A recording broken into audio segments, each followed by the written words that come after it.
नमस्कार। हमारा देश और पूरा विश्व आज कोविड-19 की चुनौती का सामना कर रहा है। कोविड-19 अभी खत्म नहीं हुआ है। ऐसे में हमारा फर्ज है कि हम सतर्क रहें। इसलिए जब तक दवाई नहीं तब तक कोई ढिलाई नहीं। कोरोना से बचाव के लिए जरूरी है नियमित रूप से हाथ धोना, मास्क पहनना और आपस में उचित दूरी बनाए रखना।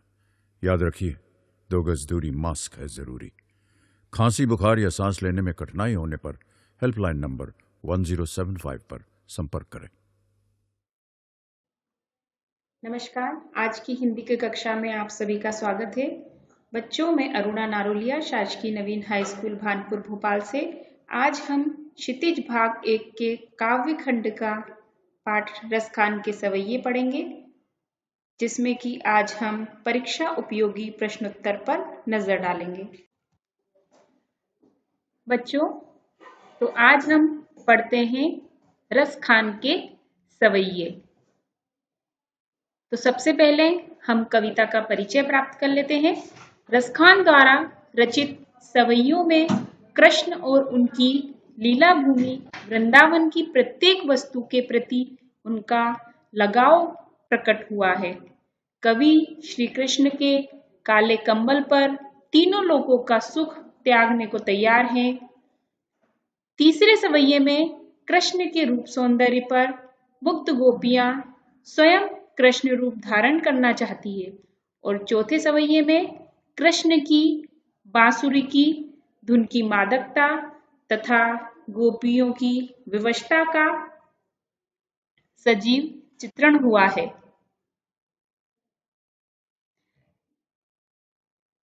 कविता के परिचय के पश्चात हम निम्न बिंदुओं पर आज चर्चा करेंगे।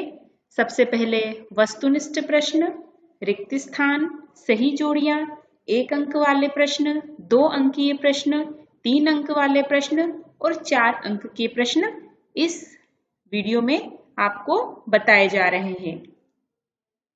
तो सबसे पहले हम वस्तुनिष्ठ प्रश्न, जो कि परीक्षा में 1 नंबर के आते हैं, उन पर नजर डाल लेते हैं। पहला प्रश्न है, रसखान का जन्म कब हुआ? जिसके कि 4 विकल्प आपके समक्ष प्रस्तुत है। पहला है 1553, दूसरा है 1530, तीसरा विकल्प है 1540 और चौथा विकल्प है 1548। तो इसका सही उत्तर है 1548 में रसखान का जन्म हुआ। दूसरा प्रश्न है, सिद्धियां कितनी मानी गई हैं? पहला विकल्प है 8, दूसरा विकल्प 9, तीसरा विकल्प 11 और चौथा विकल्प 16, जिसका सही उत्तर है 8। सिद्धियां 8 मानी गई हैं। पक्षी बनने पर कवि कहाँ बसेरा करना चाहता है? पहला विकल्प है पेड़ पर, दूसरा विकल्प नदी के किनारे, तीसरा विकल्प यमुना के किनारे कदम्ब के पेड़ पर और चौथा विकल्प है गोवर्धन पर्वत पर, जिसका सही उत्तर है यमुना के किनारे कदम्ब के पेड़ पर। चौथा प्रश्न है, कालिंदी का सही अर्थ है। पहला विकल्प है यमुना, दूसरा विकल्प है जमुना, तीसरा विकल्प है पहाड़ और चौथा विकल्प है पर्वत, जिसका सही उत्तर होगा बच्चों यमुना। पांचवा प्रश्न आपके समक्ष पटल पर प्रस्तुत है, वह है सवैये पाठ में किसकी लीलाओं का वर्णन किया गया है? पहला है रामलीला, दूसरा है कृष्ण लीला, तीसरा है ब्रज लीला और चौथा है वाटिका लीला। इसका सही उत्तर होगा कृष्ण लीला।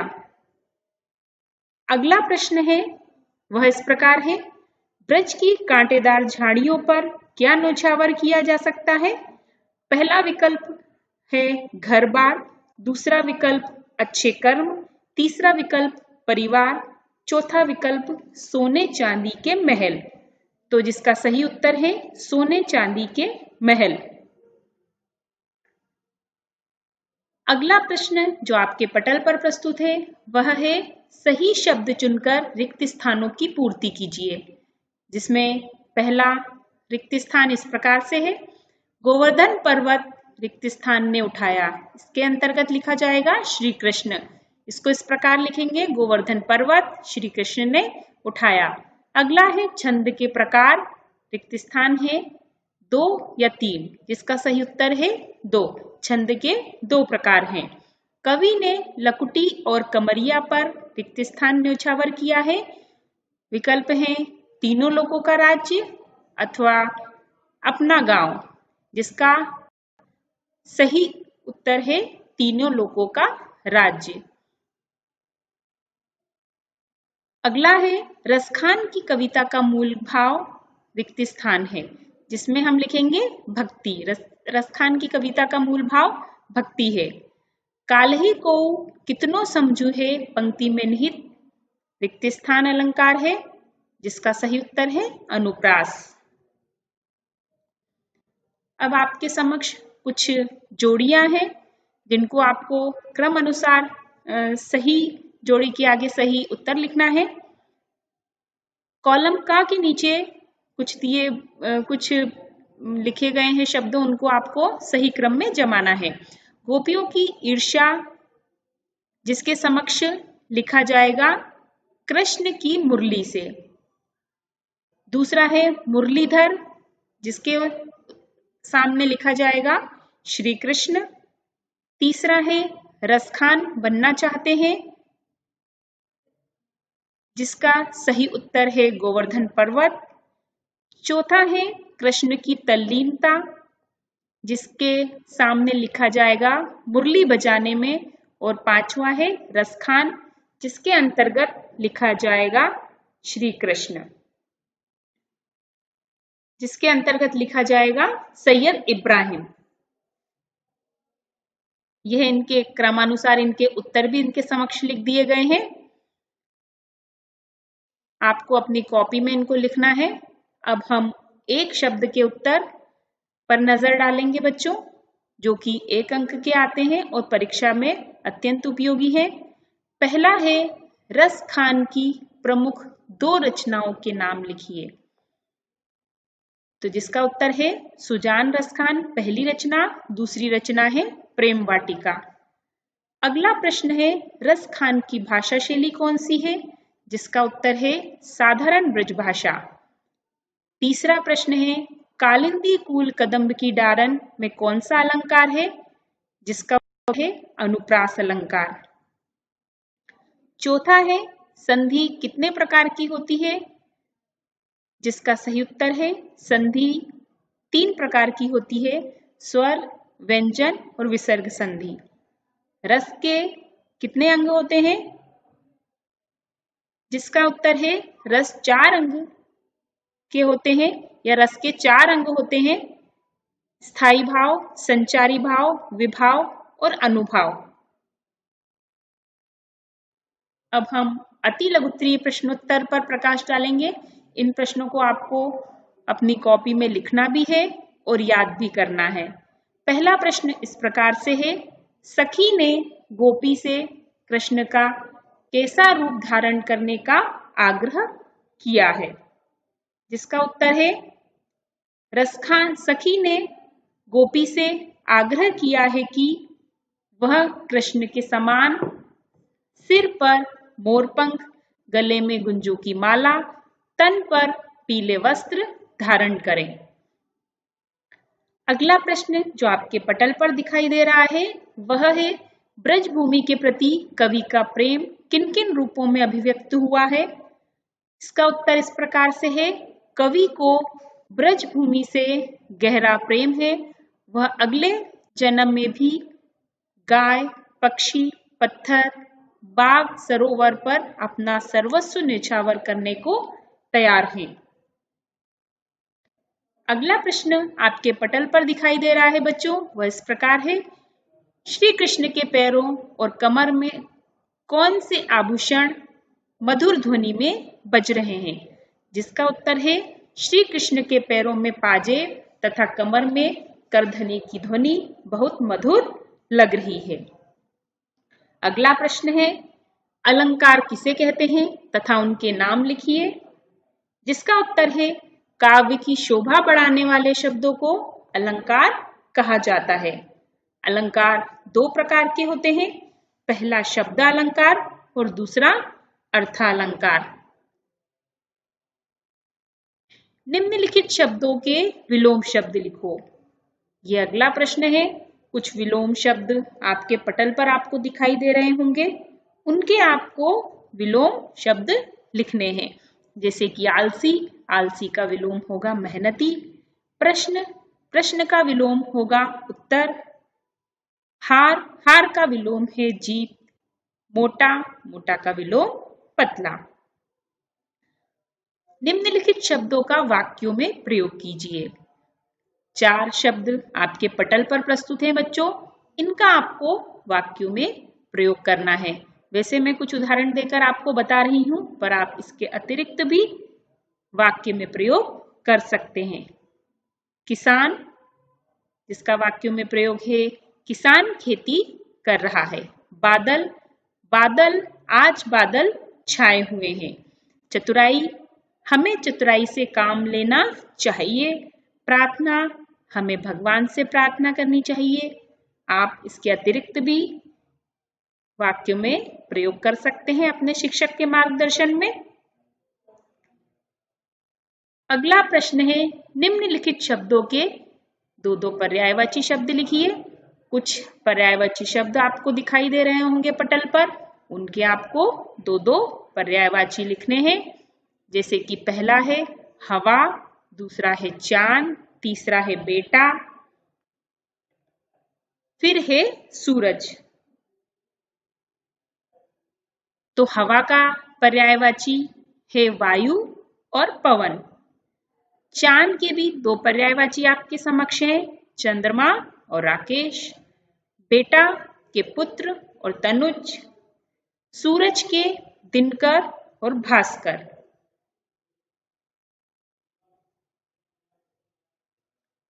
बच्चों, अब कुछ लघुत्तरीय प्रश्नों पर हम नजर डाल लेते हैं, जो कि 3 अंक वाले प्रश्न हैं और परीक्षा में पूछे जाते हैं। आपको उनकी भी बहुत अच्छे से तैयारी करनी है, अपनी कॉपी में लिख करके उन्हें याद करना है। पहला प्रश्न है, रस खान अगले जन्म में मनुष्य बनकर कहाँ जन्म लेना चाहते हैं और क्यों? जिसका उत्तर है, रस खान अगले जन्म में मनुष्य बनकर ब्रज भूमि के गोकुल गांव में जन्म लेना चाहते हैं, क्योंकि ब्रज उनके आराध्य श्री कृष्ण की लीला भूमि रही है। ब्रज भूमि में जन्म लेकर वह श्री कृष्ण से जुड़ाव की अनुभूति करते हैं। दूसरा प्रश्न है, कवि किस गिरी का पत्थर बनना चाहते हैं?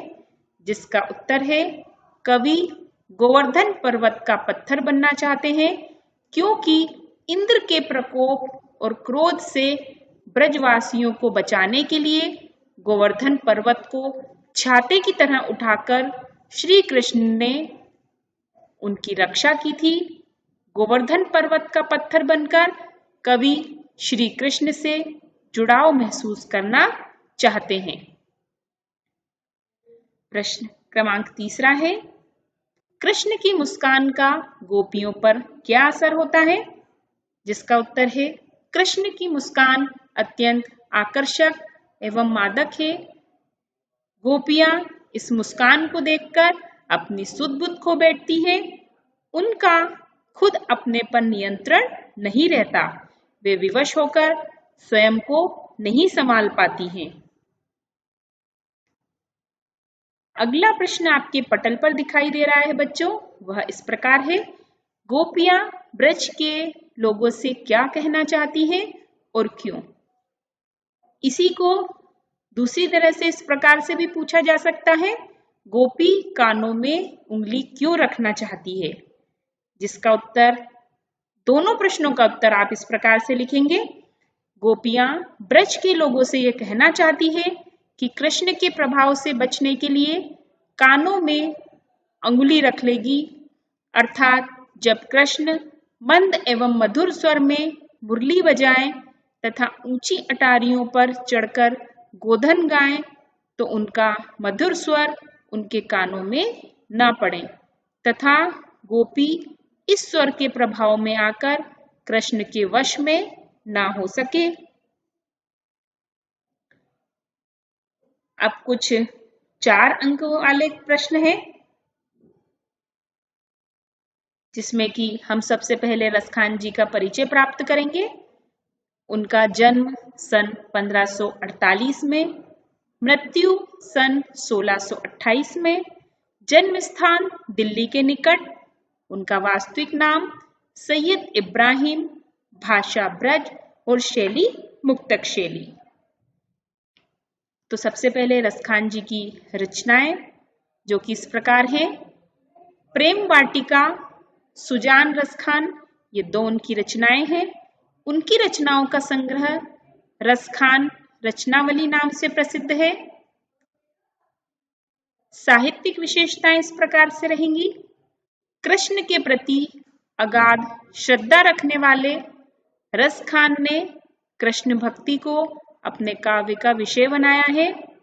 वे कृष्ण से संबंधित प्रत्येक वस्तु को, चाहे वह जड़ हो या चेतन, सब पर मुग्ध थे। उनके काव्य में समूची ब्रजभूमि के प्रति अनुराग प्रकट हुआ है। उनका कृष्ण के प्रति पवित्र, निश्चल और निस्वार्थ है। पुनः पढ़ेंगे।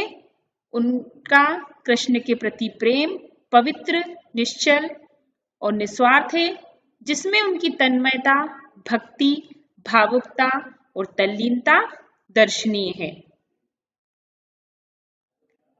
रसखान जी की भाषा शैली इस प्रकार से रहेगी बच्चों। रसखान ने ब्रज भाषा में काव्य रचना की है, जिसमें सरलता, सरसता तथा मधुरता का गुण विद्यमान है। भाषा में मुहावरों के प्रयोग के कारण मधुरता बढ़ जाती है।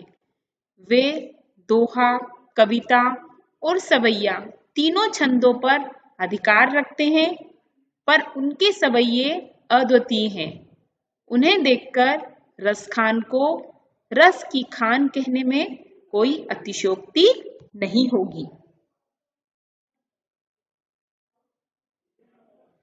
अब हम रसखान जी के सवैये, जो कि पहला सवैया है, उसका भावार्थ समझेंगे।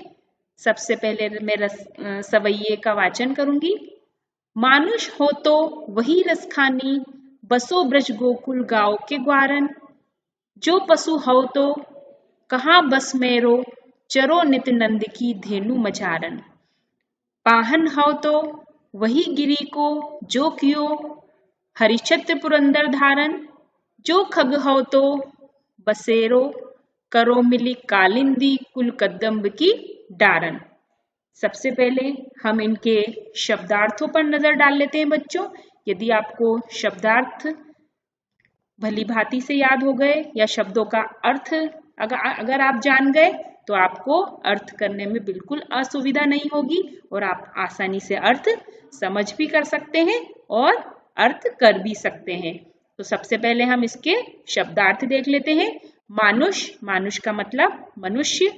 बसो, बसु या रहूं। नित मतलब हमेशा।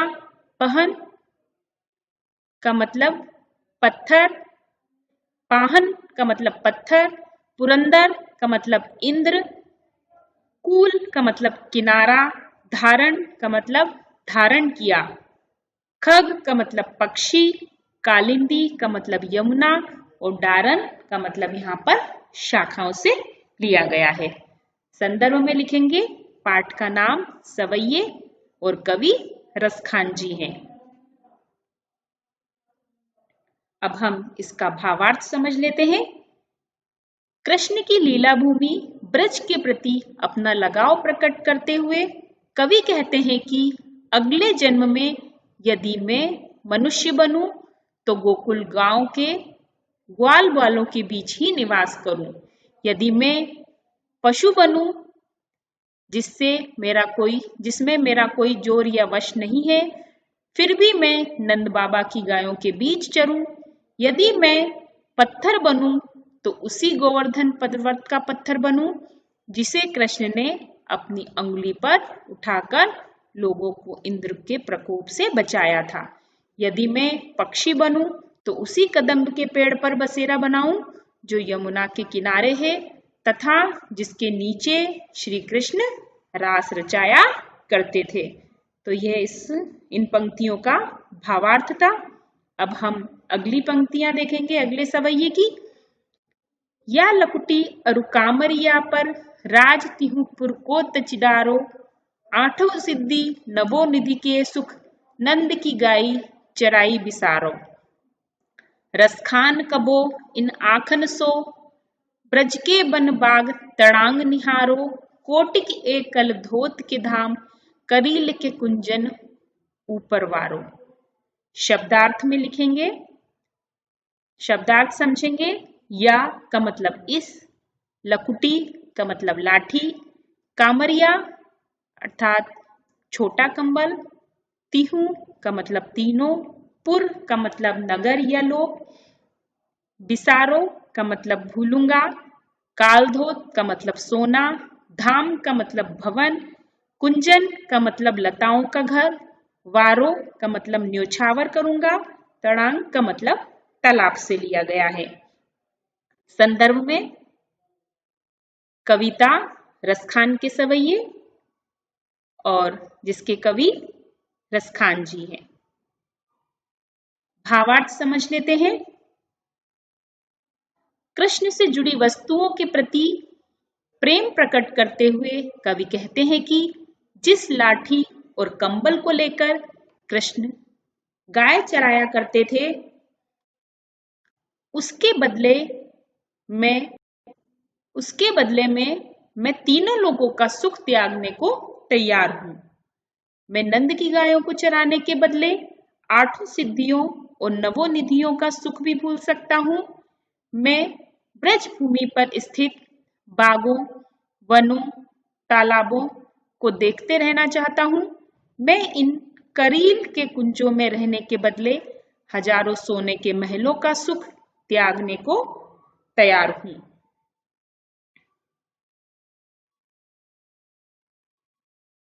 अगली पंक्तियां इस प्रकार से हैं बच्चों।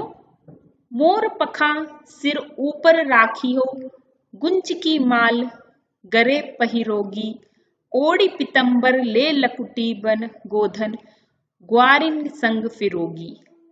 भाव तो वो ही मेरो रसखानी सुतेरे, कहे सब स्वांग करोगी, या मुरली मुरलीधर की अधरारन धरी अधराना धरोगी। इसके शब्दार्थ इस प्रकार से हैं।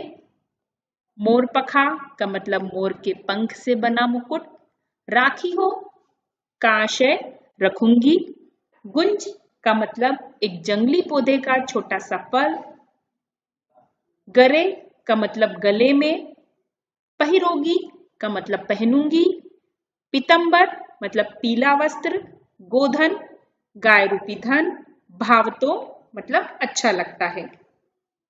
संदर्भ में कविता रसखान के सवैये और कवि रसखान। प्रसंग में कवि ने कृष्ण के अतुलनीय सौंदर्य का चित्रण किया है। भावार्थ में हम लिखेंगे बच्चों, कृष्ण के सौंदर्य पर मुग्ध एक गोपी दूसरी गोपी से कहती है, हे सखी, मैं कृष्ण की तरह अपने सिर पर मोर के पंखों का मुकुट तथा गले में गुंज की माला पहनूंगी। मैं पीले वस्त्र धारण कर श्री कृष्ण की तरह ही गायों के पीछे लाठी लेकर वन वन फिरूंगी। मेरे कृष्ण को जो भी अच्छा लगता है वह सब कुछ मैं करने को तैयार हूं, पर हे सखी, कृष्ण की उस मुरली को मैं अपने होठों पर कभी भी न रखूंगी, क्योंकि उस मुरली ने ही कृष्ण को हमसे दूर कर रखा है। यह निम्न पंक्तियों का भावार्थ था। अब हम अगली पंक्तियां पढ़ लेते हैं। काननी दे अंगुरी रही बो, जब ही मुरली धुनि मंद बजे है, मोहन तानन सो रसखानी अटा चढ़ी गोधन गे है तो गे है। तेरी कहो सिगरे ब्रज लोगनी, काहली को कितनो समझे है, माई रिवा मुख की मुस्कानी संहारी न जेहे न जेहे न जेहे। शब्दार्थ इस प्रकार से हैं।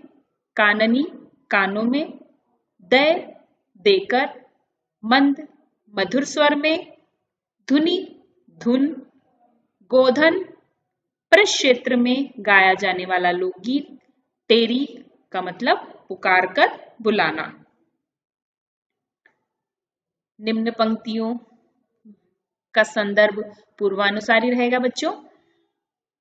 अब हम भावार्थ पढ़ लेते हैं। भावार्थ इस प्रकार से रहेगा।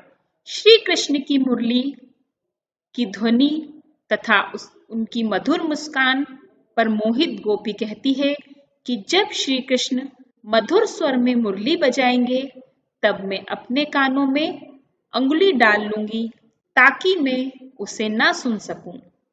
ऊंची ऊंची अट्टालिकाओं पर चढ़कर कृष्ण गोधन गाते हैं तो गाते रहें, मैं उससे बेअसर रहूंगी।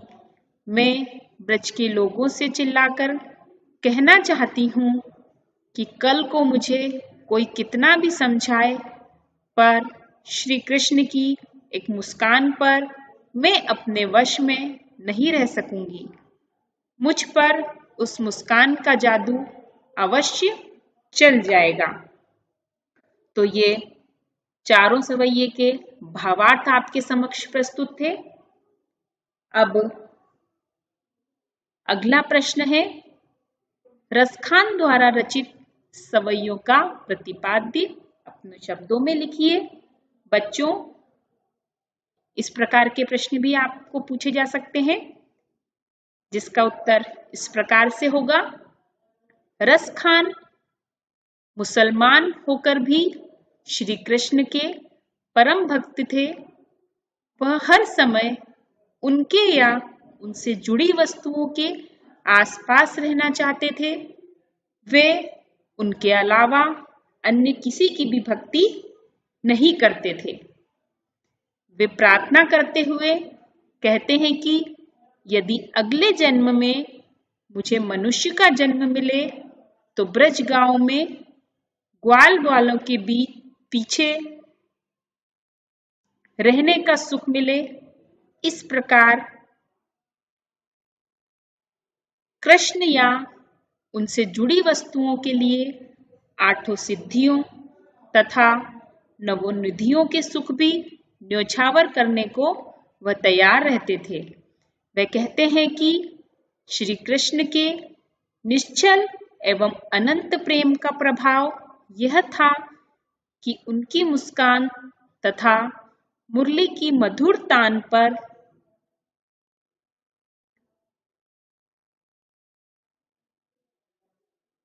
गोपियां स्वयं पर काबू नहीं रख पाती थी और उनका मन उनके वश में ही नहीं रह पाता था। तो ये रसखान जी के सवैयों का प्रतिपाद्य था जो आपके समक्ष बताया गया है। ये परीक्षा की दृष्टि से बहुत महत्वपूर्ण प्रश्नोत्तर का समावेश है, जिसमें कि आपको वस्तुनिष्ठ प्रश्न में सही विकल्प, सही जोड़ी, सत्य असत्य, सभी एक वाक्य के प्रश्न, अति लघुत्तरीय प्रश्न, लघुत्तरीय प्रश्न और पद्यांश के अर्थ और जीवन परिचय, ये सभी बताए गए। आप इन सबको कॉपी में लिखकर और याद करिएगा तथा कहीं भी आपको कुछ भी असुविधा हो तो आप अपने शिक्षक का मार्गदर्शन ले सकते हैं। धन्यवाद। किशोर अवस्था संबंधित समस्याओं के परामर्श हेतु समर्पित उमंग किशोर हेल्पलाइन के टोल फ्री नंबर 144225 पर संपर्क करें।